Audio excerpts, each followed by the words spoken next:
Very good morning, dear students. So today we'll study law of constant composition, also known as law of fixed proportion. ये law क्या कहता है? What does it states? It states that a chemical compound is always made up of same elements combined together in same fixed proportion by mass. मतलब जब कोई chemical compound बनता है तो वहाँ पे एलिमेंट्स का रेशियो जो होता है फिक्स होता है। अब आपने मान लो CO2 बनाना है तो C+O2 give rise to CO2 बना लो, या फिर आप CaCO3 को हीट करो, तब भी इसको क्या कहते हैं, लाइमस्टोन और कैल्शियम कार्बोनेट, राइट। तभी भी आपको CaO प्लस CO2 बनेगा। तो CO2 में ऑलवेज 1 कार्बन एंड 2 ऑक्सीजन होंगे, ठीक है। अब रेशियो जो है, आप number of carbon number of oxygen नहीं देखते, मास देखते हो। कार्बन का मास होता है 12, ऑक्सीजन एक ऑक्सीजन का 16, 2 का 32 होता है। इसको सिंप्लीफाई कर लो, सिंप्लीफाई करके क्या बन जाएगा, 3:8, 4 से कट कर दो, 4 से 1 to 12, 4 8 32, 3:8। So CO2 will always have carbon and oxygen in the ratio of 3:8। ऐसे ही हर एक कंपाउंड का होता है। आप H2O ले लो, आप रेन वाटर ऑब्टेन कर लो, आप पॉन्ड से ले लो, आप लैब में बना लो, आप किसी केमिकल रिएक्शन में वाटर बाय प्रोडक्ट बन रहा है वहाँ से आप ऑब्टेन कर लो, राइट। H2O ही बनेगा, HNO जो है H2O ही बनाएंगे। Only under some particular condition they can form hydrogen peroxide also, H2O2 भी बन सकता है, बट उसके लिए स्पेसिफिक कंडीशन होती है। Otherwise HNO combines together to form H2O।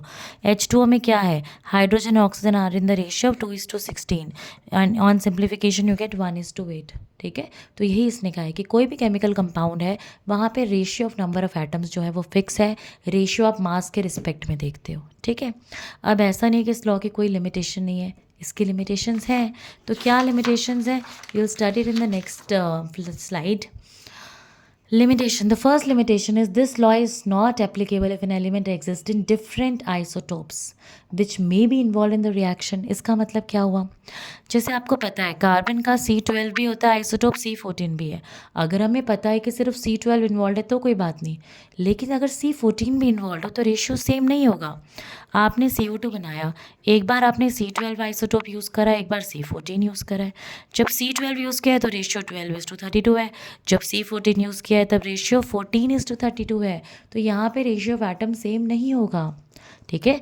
So if an element exist in different isotopes and those isotopes are involve in the reaction, right, then the ratio is not fixed. Clear.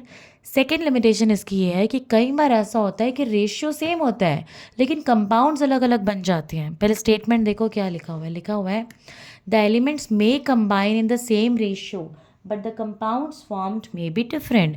For example C2H6O है हमारे पास, C2H6O में 2 carbon, 6 hydrogen और 1 oxygen है। अब ये 2 तरीके से आपस में कंबाइन कर सकता है, CH3OCH3 भी बन सकता है और C2H5OH भी बन सकता है।